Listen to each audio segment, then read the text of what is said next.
성경 요한복음 14장 같이 보시겠습니다. 이제 13장에서 예수님이 영광 받으실 것을 말씀을 하시고 십자가에 대해서 말씀을 하셨죠. 이제 그 십자가의 결과로 어떤 일이 있느냐, 이게 이제 요한복음 14장부터의 주제가 될 텐데요. 한번 같이 보시겠습니다.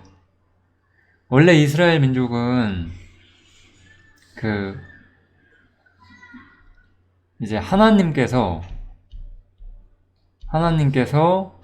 이 땅에 그 이스라엘 백성들을 위한 그 나라를 세우실 것이다.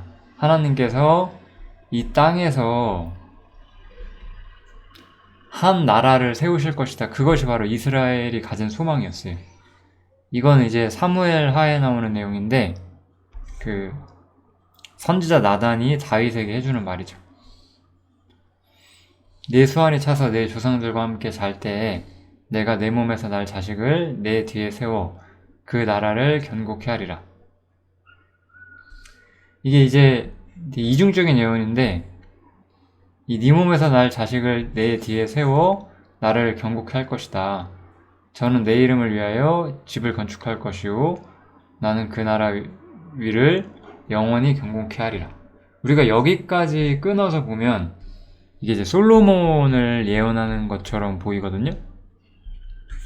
그래서 어떤 솔로몬을 이야기하면서 또한 다윗의 후손으로, 그 족보상 다윗의 후손이시면서 그 다음에 이스라엘의 왕이시고 하나님의 이름을 위하여 성전을 세우시는, 그리고 그 나라의 그 보좌를, 위라고 하면 여기서는 보좌죠, 그 왕권과 보좌를 영원히 견고케 하는 바로 예수님,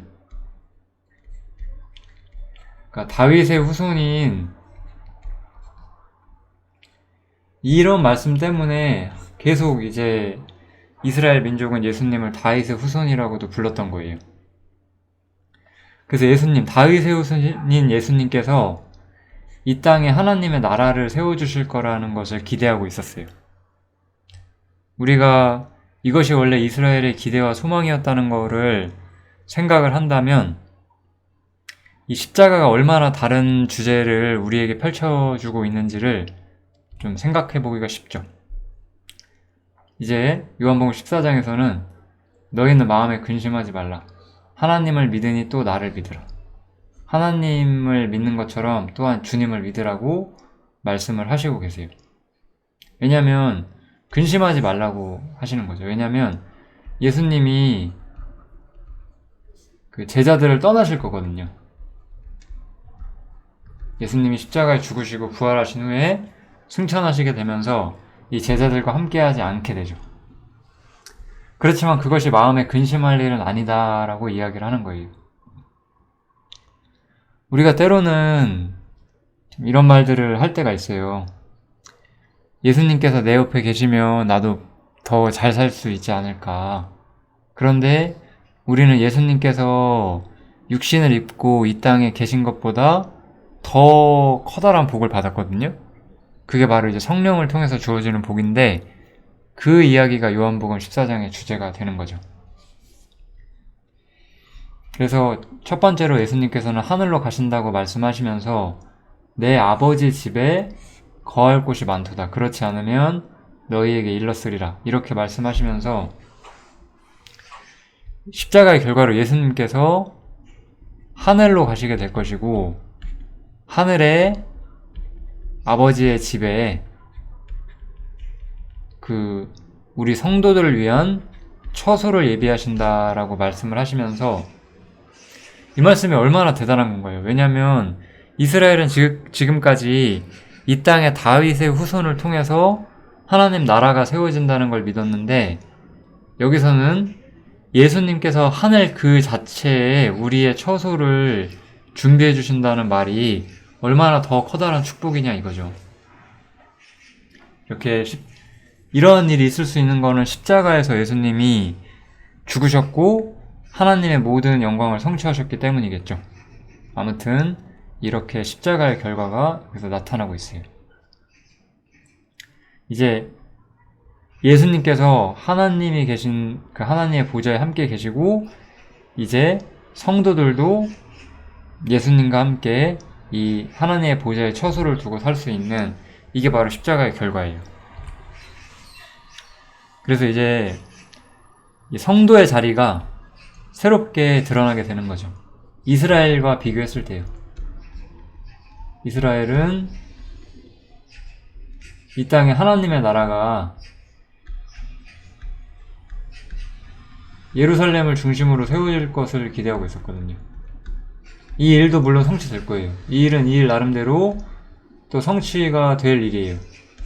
그런데 여기서는 예수님께서 하나님을 영화롭게 했기 때문에 하늘의 자신의 자리, 이제 예수님께서는 이 이스라엘의 어떤 예언의 성취보다는 물론 그 일도 언젠간 이루어지게 되겠죠. 먼저 되는 일이 있을 것이고 이 하늘에 예수님이 올라가신다는 거예요. 하나님이 계신 하늘에 예수님께서 가신다는 거예요. 그래서 이제 내가 가는 곳에 그 길을 너희가 알리라. 그리고 예수님께서 또 내가 곧 길이요 진리요 생명이니 나로 말미암지 않고는 아버지께로 올 자가 없느니라 라고 말씀하시면서 이거는 예수님 자신이 하늘로 가신다는 말이면서 이제 예수님을 통해서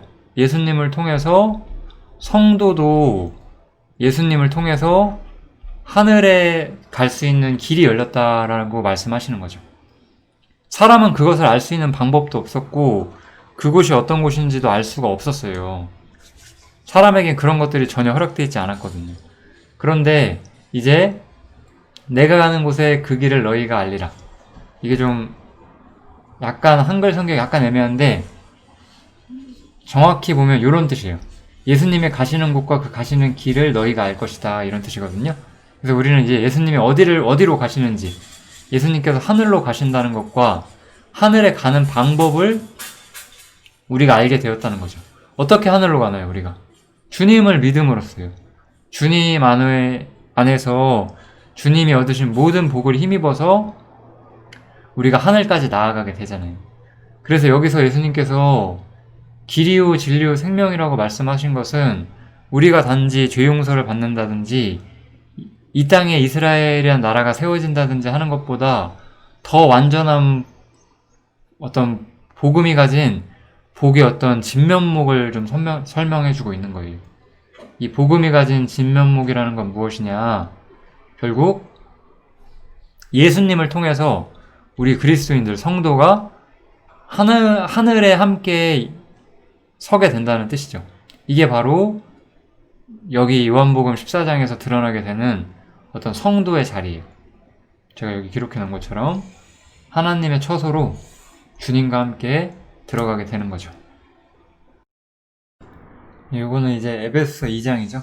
에베소 2장에 보면 바울 사도는 성도가 허물로 죽은 우리를 그리스도와 함께 살리셨고 우리 사람은 원래 하나님 앞에서는 죽은 상태예요. 영적으로는 이미 죽은 상태에 있었어요. 그런데 하나님께서는 우리를 그리스도와 함께 살리신다라고 말을 해요. 그래서 그리스도와 함께 살리심으로써 이 상태를 바울 사도는 우리가 은혜로 구원을 받은 것이다 라고 이야기를 하죠. 그래서 구원이라는 것은 죽은 상태에서 이제 주님의 생명으로 살아있는 상태가 된 것을 우리는 구원이라고 말해요. 구원은 단순하게 우리가 지옥에 가지 않는다라는 것보다 좀 더 여러 가지 주제들을 다루고 있고 여기서는 우리가 허물과 죄로 죽은 상태에서 그리스도의 생명으로 함께 살아날 위치에 있다라는 것, 우리의 어떤 위치가 변화되었다라고 이야기를 하죠. 구원이라는 건 약간 그런 뜻이 있어요. 우리가 물에 빠졌을 때 우리가 물에 빠져 있어요. 물에 빠졌는데 물에 빠진 우리를 누가 구해줘요. 그러면은 이제 그 사람은 나를 구해준 거니까 구원, 우리가 이런 식으로 위험에서 벗어난 것을 말할 때도 있지만 이 물에 있는 상태에서 우리가 이제 안전한 장소로 이동하게 됐잖아요. 이렇게 어떤 이 위치의 이동을 구원이라고 보는 거죠. 아무튼 이렇게 바울 사도는 우리가 허물과 죄로 죽어 있다가 이제 그리스도와 함께 살아났고 이제 또 함께 일으키사 그리스도 예수 안에서 함께 하늘에 앉히시니 이렇게 나와 있죠. 우리가 그리스도 예수 안에서 함께 하늘에 앉아 있는 존재가 되었다라고 이야기를 해요. 우리들은 예수님과 함께 하늘에 함께 앉아 있다는 거예요. 이게 지금 우리 성도의 진정한 상태예요. 왜 이런 일이 가능하겠어요? 바로 예수님께서 길이요 진리요 생명이시기 때문에 우리를 하나님께로 인도해 주신 거죠. 빌립은 아직도 이러한 축복이 무엇인지를 제대로 이해하지 못하고 아버지를 우리에게 보여주옵소서라고 또 이야기를 해요. 그러면 축하겠다. 이런 사람들이 하나님을 믿는다고 하는 사람들 중에도 많아요. 예수님께서는 아주 정확한 답을 해주시죠. 빌립아, 내가 이렇게 오래 너희와 함께 있을 때 네가 나를 알지 못하느냐? 나를 본 자는 아버지를 보았거늘. 이거죠. 우리가 성도로서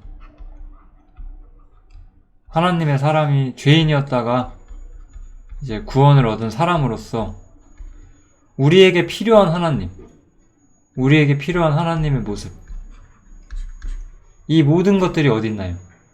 내가 알아야 될 하나님의 모든 모습, 그 모든 것이 예수님 안에 다 있거든요. 예수님을 통해서 우리는 하나님께서 어떤 분이신지 우리는 다 알 수가 있어요. 예를 들어 어떤 과학자가 창조의 질서를 연구한다. 그런 건 하나님 찾는 게 아니죠. 그러니까 그런 거는 그냥 자신의 어떤 지적 호기심을 채우고자 하는 것이지 하나님 찾는 게 아니에요. 하나님을 찾는 사람들, 진정 도덕적으로, 양심적으로, 영적으로 하나님을 찾는 사람들은 그 모든 답을 예수님을 통해 발견해요. 그리고 빌립은 예수님과 최소 3년 이상을 같이 거했다고 우리가 볼 수 있을 것 같고, 이렇게 오랫동안 예수님을 봤는데 나를 알지 못하는가 라고 예수님은 말씀하시면서 나를 본 자는 하나님을 보았다. 내가 바로 하나님 자신이기 때문이다. 이렇게 이야기를 해주시는 거죠. 그래서 하나님의 우리 모든 모습을 예수님을 통해 볼 수 있고, 우리가 이 성경에서 예수님이 어떤 분이신지를 발견해 가는 게 중요한 거예요. 이 성경에 나온 예수님은 하늘에 올라가신 예수님이에요. 그리고 내가 예수님을 알면 알수록 나도 예수님과 함께 하늘에 내가 같은 자리에 있다는 거를 더 절실히 이해하게 되는 거죠. 그래서 우리는 예수님을 통해서 하나님이 어떤 분이신지를 배운다. 이렇게 이해해 주시면 될 것 같습니다. 예수님께서는 분명히 가는 길이 계신데 아버지께로 가신다는 거죠. 그리고 나를 믿는 자는 나의 하는 일을 저도 할 것이요 또한 이보다 더 큰 것도 하리니 이는 내가 아버지께로 감이니라. 이제 예수님께서는 아버지께로, 하나님이 계신 그 처소로 가게 되고 그렇게 됨으로써 이제 예수님을 믿는 사람은 예수님이 하셨던 일을 할 수 있고 또 더 큰 일도 할 것이다 라고 이야기를 하죠. 여기서 더 큰 일이라는 것은 뭐 우리가 예수님보다 더 위대한 일을 뭐 할 수 있는 건 아니겠죠. 하지만 예수님께서 십자가로 하나님을 영화롭게 한 일을 완성하셨기 때문에 이제 은혜가 단지 이스라엘에게 하나님 나라가 세워진다는 것이 아니라 온 세상 사람들이 주님을 믿기만 하면 구원을 얻고 하나님의 처소에 들어갈 수 있는 이 복음, 이 복음의 메시지가 뻗어나오게 되었고, 이 복음의 메시지를 전하는 것이 바로 성도들의 목이고, 이 하나님의 은혜를 온 세상으로 펼치는 것들이 바로 그동안 이 교회가 해온 일이죠. 그래서 나를 믿는 자는 나의 하는 일을 저도 할 것이고 또 더 큰 것도 할 것이다 라고 말씀을 하시는 거예요. 이제는 그러한 우리가 예수님과 함께 함께 살아나서 함께 하나님 보좌에 앉은 하나님의 처소에 있는 사람으로서 이제 예수님의 이름으로 구하라고 하는 엄중한 명령이 떨어지게 되죠. 이는 아버지로 하여금 아들을 인하여 영광을 얻으시게 하려 함이라. 내 이름으로 무엇이든지 내게 구하면 내가 시행하리라. 예수님의 이름으로 구한다는 것은 너무나 사실 확실한 어떤 메시지가 있어요. 사람은 기도라는 걸 잘 모르거든요. 뭔가 자신들이 원하는 것들만 바라고 그런 부분에는 사실 진정한 기도가 없어요. 기도는 하나님의 뜻을 아는 거예요. 하나님의 뜻을 알고 그 하나님의 뜻을 나도 구하는 거예요. 그게 기도거든요. 즉, 하나님이 원하시는 것을 내가 원한다면 내가 원하는 것은 당연히 이루어지게 되어 있어요. 이것이 바로 예수님의 이름으로 구한다는 것이 가지는 어떤 분명한 의미고, 이거는 우리가 무엇을 바라고 무엇을 원하며 살아야 하는지를 분명히 보여주죠. 우리는 예수님의 이름으로 사는 거예요. 쉽게 말하면. 나는 나의 이름에 필요한 것을 구하는 것이 아니라 예수님의 이름으로 무언가를 구하는 거거든요. 그럼 내가 이 땅에서 잘 먹고 잘 살게 해달라고 예수님의 이름으로 구할 수 있겠냐는 거예요. 예수님은 무슨 일을 하셨는데요? 예수님은 이 세상에서 자신을 포기하셨잖아요. 그것을 통해서 영광을 얻으시고 장차오는 모든 영광을 우리에게 나눠주셨잖아요. 그럼 우리가 이 세상의 것을 구하면서 예수님의 이름으로 구할 수 있겠냐 이거예요. 결국 예수님의 이름으로 구한다는 거는 항상 이 세상에서 자신을 포기하고 자기를 부인하고 하나님의 영광을 위해 살겠다는 어떠한 기도일 수밖에 없고, 그 기도의 결과는 당연히 우리 삶에서 이루어질 수밖에 없는 거죠. 그것이 바로 하나님께서 우리에게 바라시는 삶이기 때문에. 이제 드디어 가장 중요한 대목인 이 보혜사, 성령님이 오시게 된다는 약속이 나오게 되죠. 이 성령님도 제가 다시 이야기하겠지만 예수님께서 영광을 얻으시고 하늘에 오르셨기 때문에 성령이 이 땅에 내려오는 거예요. 그래서 그가 또 다른 보혜사를 너희에게 주사 너희와 함께 있게 하시리니 저는 진리의 영이라. 세상은 능히 저를 받지 못하나니 이는 저를 보지도 못하고 알지도 못함이라. 그러나 너희는 저를 아나니 저는 너희와 함께 거하시며 또 너희 속에 계시겠습니다. 보혜사를 우리가 받게 되실 것이고, 보혜사가 우리 안에 거하시고 우리와 함께 거하신다라고 이렇게 이야기가 나오죠. 여기 보면 조금 있으면 세상은 다시 나를 보지 못할 터이로되, 왜냐면 예수님은 죽으시고 승천하실 거거든요. 너희는 나를 볼 것이다. 이는 내가 살았고 너희도 살겠습니다. 너희도 살아있기 때문이다 라고 이야기를 하는 거거든요.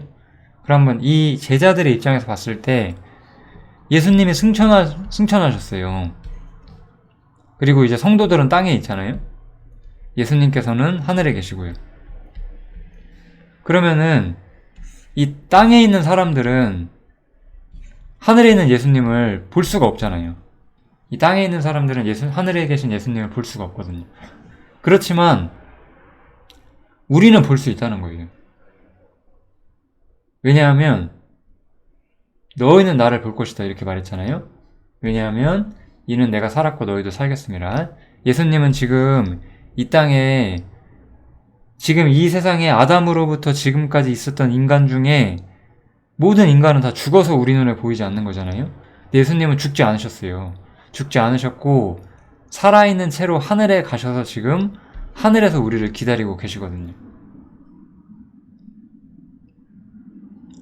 그리고 우리는 하늘에서 예수님이 우리를 기다린다는 것을 볼 수 있는 사람들이란 말이에요. 왜냐면 예수님께서 지금도 살아계시고 우리도 사실 나를 믿는 자는 영원히 살겠고 살아서 나를 믿는 자는 영원히 죽지 아니하리니 그랬잖아요. 요한복음 11장에서. 그래서 우리도 영원히 살아서 예수님과 함께 있다는 걸 우리가 믿고 있기 때문에 하늘에 예수님이 계시고 내가 이 땅에 있지만 예수님과 내가 연결되어 있다는 걸 믿을 수가 있는 거죠. 그 날에는 내가 아버지 안에, 너희가 내 안에, 내가 너희 안에 있는 것을 너희가 알 것이다. 그때가 되면 예수님께서 그리스도 안에 계시고 우리가 그리스도 안에 있다는 것, 그리고 예수님께서 우리 안에 계시다는 것을 우리가 알게 될 것이다. 이게 바로 성령님을 통해서 우리에게 주어지는 계시예요. 성령님이 어떤 우리에게 주시는 계시. 이 성령님이 우리에게 주신다는 것은 무슨 뜻이냐면 예수님이 승천하기 전에는 성령이 지상에 내려오지 않으셨잖아요. 그러니까 그 전까지는 이 세상에 존재하지 않았던 계시라는 거예요. 우리가 이거를 개인적으로 이 성령의 내주로 인한 깨달음이 있을 수 있는데 그런 측면도 있고 또 성령이 이 땅에 강림하시기 전까지는 완전히 드러나지 않았던 그런 계시가 이렇게 나타나게 되는 거죠. 그래서 성령님이 주시는 계시는 우리가 그리스도 안에 있다는 거예요.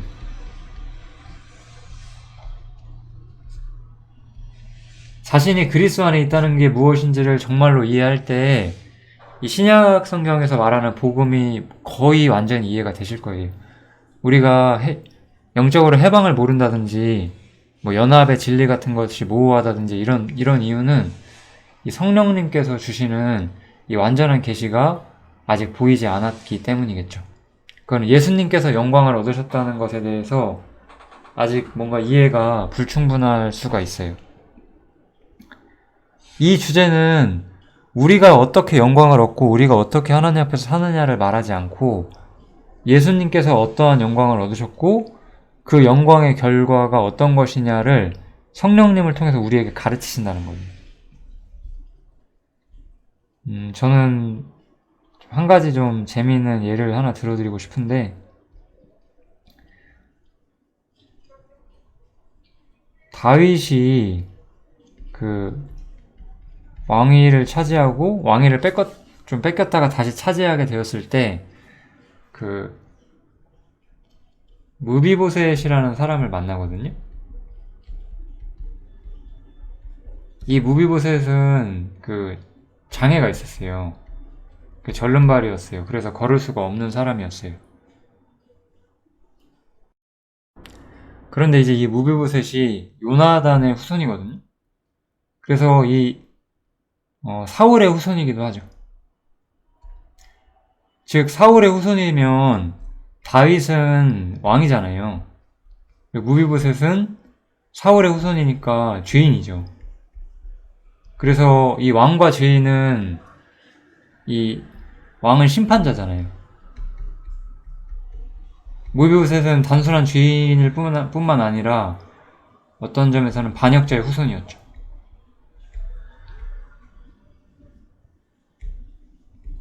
그런데 이 무비보셋의 어떤 생명을 그 요나단이 맡겨요. 요나단이 자기 핏줄의 생명을 맡기거든요. 그래서 다윗과 무비보셋 사이에 요나단이라는 어떤 중보자가 있게 되죠. 그래서 이 요나단 때문에 다윗이 무비보셋을 살려줄 뿐만 아니라 자신의 양자로 삼아서 다윗과 함께 식사를 할 수 있는 그런 아들의 자리까지 차지하게 되죠. 우리가 하나님과 함께 거하고 예수님과 함께 거하는 모든 이유 안에 우리가 할 수 있는 건 아무것도 없어요. 이것을 이해하는 게 가장 중요한 거예요. 우리는 처음부터 무비보셋 같은 절름발이라는 걸 알아야 돼요. 우리는 원래 걷지를 못해요. 우리는 원래 걷지를 못하고 원래 그 반역자의 후손이고 우리는 원래 심판자인 다윗 앞에 설 수가 없었어요. 그런데 요나단이라는 그 존재가 다윗과 무비보셋 사이를 이어주는 어떤 계기가 되었고, 요나단 때문에 무비보셋이 사는 거예요. 그럼 내가 왜 그리스도 안에 있을 수 있고 그리스도 안에서 하나님 앞에서 그렇게 있을 수가 있느냐? 내가 할 수 있는 건 아무것도 없었다는 거죠. 바로 예수님께서 모든 걸 하셨다는 거예요. 우리가 그리스도 안에 있다는 것은 하나님께서 나를 보시면 나는 얼마나 더러워요. 나는 되게 부족한 죄인이거든요. 근데 나는 그리스도 안에 있어요. 그리스도 안에. 그러니까 하나님께서는 나를 더 이상 보시지 않고 그리스도를 보신다는 거죠. 그리스도를 보고 나를 그리스도를 대하듯이 대하실 수 있다라는 거예요. 왜냐하면 내가 그리스도 안에 있기 때문에. 이것이 하나님께서 우리에게 주는 축복이고 이게 성령을 통해서 우리에게 주어지는 거예요. 그래서 이 성령님은 이 영광을 얻으신 예수님의 증인으로 나오죠. 하나님이 오른손으로 예수를 높이심에 그가 약속하신 성령을 아버지께 받아서 너희 보고 듣는 이것을 부어주셨느니라. 그래서 첫 번째로 예수가 높아지셨기 때문에 성령이 내려왔다라는 측면이 있고요. 이거는 역사적인 성령 강림의 어떤 원인이 되는 사건이죠. 그리고 이제 성령님을 통해서 우리는 수건을 벗은 얼굴로 거울을 보는 것 같이 주의 영광을 본다는 거예요. 수건은 율법이죠. 수건 율법이었어요. 우린 율법 아래 있을 때 하나님의 영광을 온전히 볼 수가 없었어요. 근데 이제 우리는 그리스도를 통해서 어떤 하나님의 영광을 온전히 볼 수 있게 되었고, 이제 이 영광으로 하나님 앞에 가는 길이 보이게 된 거잖아요. 그래서 율법은 우리가 무엇을 해야 하는 것을 말했다면, 이제 복음은 예수님께서 어떤 분이신지를 말하는 거예요. 항상 성경은 예수님께서 어떤 분이신지를 말한다는 것에 좀 관심을 가지셨으면 좋겠습니다. 그치만 이제 우리가 그렇다고 해서 순종을 안 한다는 뜻은 아니겠죠. 우리가 이 두 구절을 살펴보면, 이것도 14장에 나오는 구절인데, 우리에게 순종은 당연한 것이다 라고 이야기를 해요. 제가 순종하라고 말하지 않아도 우리가 그리스도인이 맞다면, 여러분들이 그리스도인이 맞다면 당연히 순종을 항상 마음속에 품고 살 수밖에 없어요. 왜냐하면 순종은 주님과 성도가 어떻게 연결되어 있는지를 항상 보여주는 표가 되거든요. 우리가 주님을 사랑한다면 주님의 계명을 지켜야 되고, 그리고 주님의 계명을 지키는 자들은 주님을 사랑하는 자들이고, 또 주님을 사랑하는 자는 아버지께 사랑을 받을 것이고, 또 나도 그를 사랑해서, 나도 그런 사람을 사랑해서 그에게, 그 주님을 사랑하고 순종하는 사람에게 자신을 보여줄 것이다. 그래서 순종은 항상 우리와 하나님을 연결시켜주고, 순종하면 순종할수록 우리는 주님을 더 많이 알게 되죠. 여기 보면 우리가 성경을 공부한다고 우리가 주님을 많이 알게 될 것이다, 뭐 이런 식으로 말하진 않아요. 나를 사랑하는 자는 내 아버지께 사랑을 받을 것이고, 나도 그를 사랑하여 그에게 나를 나타낼 것이다 라고 말하면서, 우리는 순종하고 하나님을 사랑하는 만큼 예수님이 어떤 분이신지, 하나님이 어떤 분이신지를 더 많이 이해할 수 있는 그런 위치에 있죠. 이거는 항상 성도가 가진 어떤 자리의 어떤 본질이죠. 이 이야기를 굉장히 심도 있게 다루는 책이 바로 요한일서겠죠. 그래서 요한일서 보시면 이런 부분들을 매우 많이 다뤄주고 있습니다. 주 어찌하여 자기를 우리에게는 나타내시고 세상에게는 아니하려 하시나이까. 예. 여기서 아까 제가 말했던 그 얘기가 또 나오죠. 이제 성도들에게는 예수님이 나타나시지만 세상은 나타나지 않아요. 이 성령님을 통해서 이러한 일이 있다는 거예요. 이거는 아까도 예수님이 하셨던 말씀이고 이 제자들이 예수님의 말씀을 어느 정도 정확히 이해한 거예요. 그래서 이제 이 신약 시대라고 하는 것은 예수님이 죽으시고 이제 부활하셔서 이제 하늘에 계신 시대예요. 그리고 우리는 이 땅에 살고 있어요. 그리고 여기에 믿지 않는 사람도 살고 있겠죠. 불신자도 살고 있겠죠. 나는 이 예수님이 하늘에 계신 거를 볼 수 있는 사람이에요. 이 불신자들은 아무것도 없어요. 이런 거에 대한 지식이 아무것도 없고 이들은 죽으면 인생이 끝이라고 생각하는 사람들이겠죠. 혹은 복음을 믿고 있어도 이런 것들에 대해서 온전한 빛을 보지 못한 사람들. 그래서 여기서도 이렇게 주님이 계신 곳이 어딘지를 본 사람은 사람이 나를 사랑하면 내 말을 지키리니 역시나 순종이 항상 연결되어 있어요. 그리고 우리가 저에게 와서 거처를 저와 함께 하리라. 이제 이렇게 주님을 믿는 사람들은 이제 하나님과 연결되게 되는 거예요. 이제 어떤 이스라엘이라고 하는 이 이야기를 좀 정리를 해보면 구약 성도들은 그 바깥으로 드러난 율법, 제사,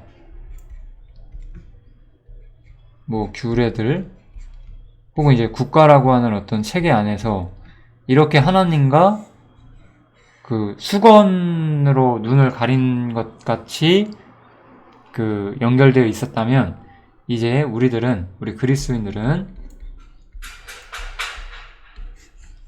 이제 하나님께서 혹은 예수님께서 뭐 이거 어떻게 표현해도 다 말이 되잖아요. 혹은 성령님께서 내 안에 계신다는 거죠. 그래서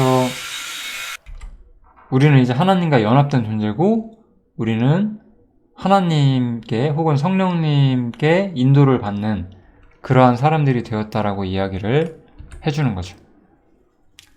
그래서 예수님께서 이런 말씀을 덧붙여 주시는 거예요. 보혜사 곧 아버지께서 내 이름으로 보내실 성령 그가 너희에게 모든 것을 가르치시고 이제 우리는 우리 안에 혹은 나 안에 내 안에 주님께서 계세요. 성령님이 계신다고 할게요.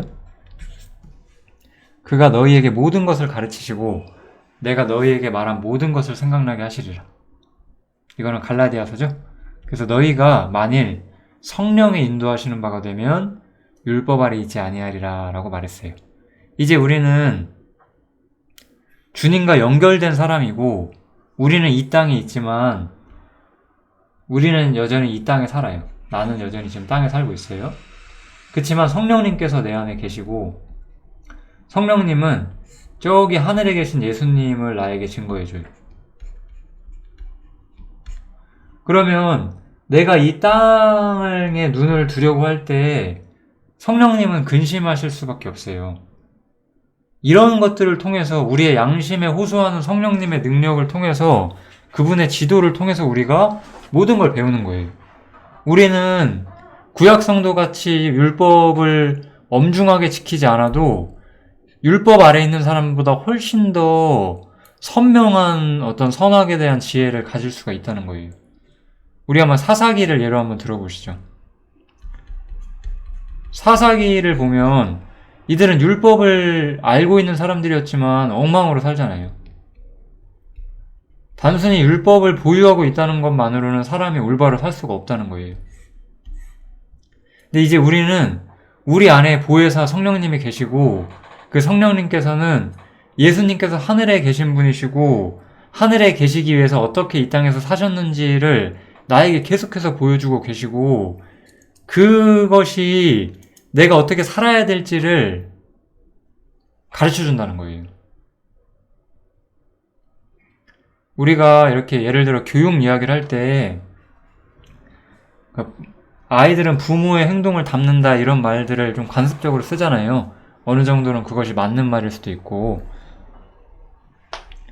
그런 것처럼 성령님께서 예수님이 어떤 분이신지 우리에게 가르쳐 주시기 때문에 그것을 통해서 우리는 어떻게 살아야 될지 어떻게 나아가야 할지 어느 길을 가야 하고 어느 길을 가지 말아야 할지를 우리가 판단하게 해준다는 거예요. 그걸 무엇이 하시냐? 성령님께서 우리 삶에서 해주시는 일이라는 거예요. 즉 성령께서 근심케 하는 일을 하면 안 되는 것이고 성령님을 기쁘게 하는 일을 하나님을 기쁘시게 하는 일을 우린 해야 되죠. 그건 이제 우리 양심이 차근차근 알게 돼요.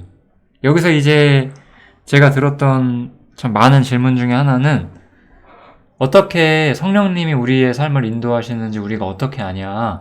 어떻게 하면 하나님의 인도함을 받을 수 있냐?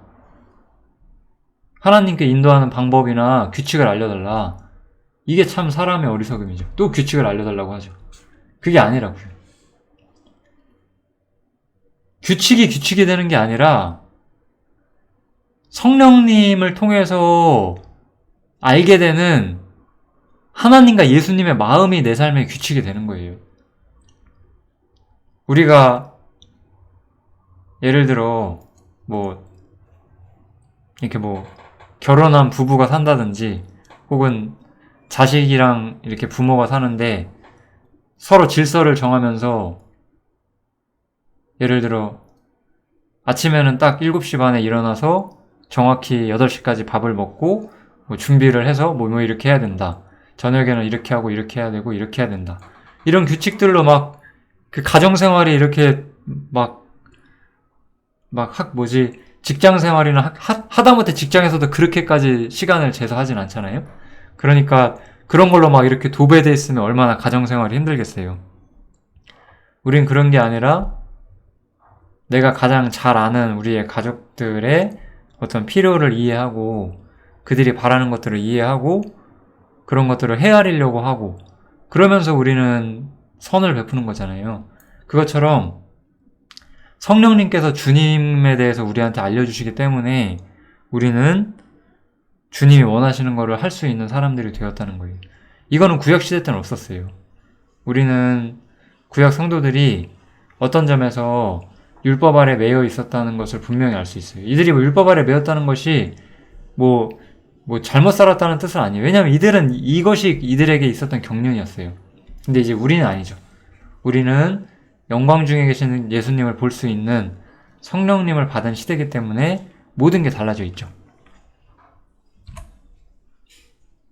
이 모든 이야기를 끝마치고 나서 예수님께서는 평안을 너희에게 줄 것이다 라고 말씀하시죠. 내가 너희에게 주는 것은 세상에 주는 것 같지 아니하니라. 이 평강은 이제 얻게 되는 건데 이건 제가 평강을 얻는 비결이 뭔지를 말씀을 드릴게요. 평강이 있으면 어떻게 되냐 이것보다는 우리가 왜 평강을 이해하지 못하냐, 율법 아래서는 우리가 이런 방식으로 항상 생각을 해요. 이거는 구약 성도들도 그랬고 지금도 우리가 복음을 완전히 이해하지 못하면 거듭나 있더라도 이런 부분에 대해서 약간 마음이 갈 수가 있거든요. 내가 어떻게 하나님께 영광을 드렸는지, 그러니까 내가 하나님께 무엇을 했는지를 판단하는 거예요. 그러면 행복이라고 할게요. 행복의 원천이 어디 있어요? 행복의 원천이 나에 있죠. 내가 잘하면 나의 기쁨도 올라가고 내가 못하면 나의 기쁨도 내려가게 되죠. 그럴 때 우리는 이 세상에서 주는 것 같은 평강밖에 못 느껴요. 항상 사라질 수 있고 항상 위험한. 왜냐면 기초가 불분명하잖아요. 기초가. 그런데 우리가 깨지지 않는 평강을 얻으려면 이 복음을 통해서 이것을 발견해야 돼요. 하나님께서 내게 어떤 영광을 주셨는지, 하나님께서 나를 위해서 어떻게 하셨는지를 봐야 돼요. 흔들리지 않는 견고한 평강에 어떤 근거가 어디 있는지를 봐야 돼요. 우리가 예를 들어서 겨울에 얼음이 온 호수에서 논다고 쳐요.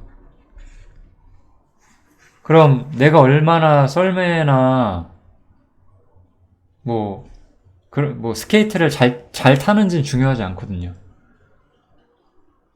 얼음이 깨져버리면 아무 소용이 없는 거예요. 얼음이 얼마나 탄탄하게 얼어 있느냐가 훨씬 더 중요한 얘기겠죠? 그것처럼 나의 삶이 어떠하냐 보다는 먼저는 하나님께서 내게 얼마나 커다란 복을 주셨고 내게 어떠한 영광을 주셔서 하나님과 함께 교통하며 살 수 있는 자리에 오게 해주셨는지 그것을 먼저 이해해야 되고 여기서 평강의 기초를 발견해야 돼요. 물론 이런 상태에 있더라도 우리가 성령을 근심케 하는 삶을 지속적으로 산다면 기쁨을 잃을 수 있죠. 그렇지만 우리가 아무리 열심히 살아도 율법 아래서는 평강을 절대 얻을 수 없다는 걸 알아야 돼요.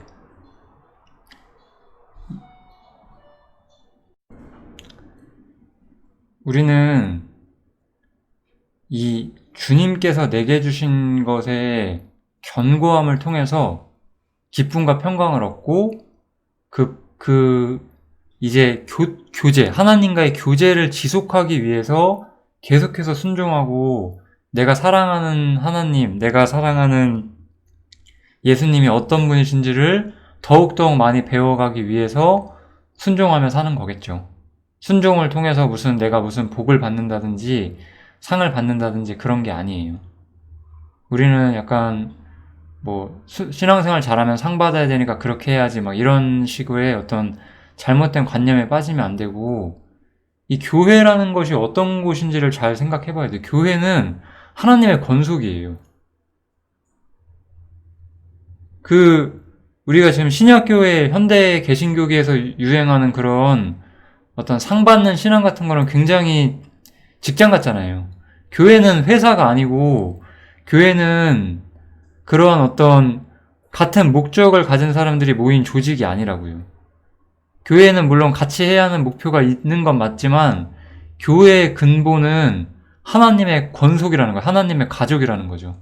가족과 같은 관계가 유지되는 것이 교회의 목표가 되어야 돼요. 어떤 점에서는. 그래서 우리가 하나님을 배우는 만큼 우리는 하나님이 원하시는 게 무엇인지를 더 많이 알게 되고 그것을 통해서 주님을 더욱더 쫓아갈 수 있게 되는 거죠. 우리가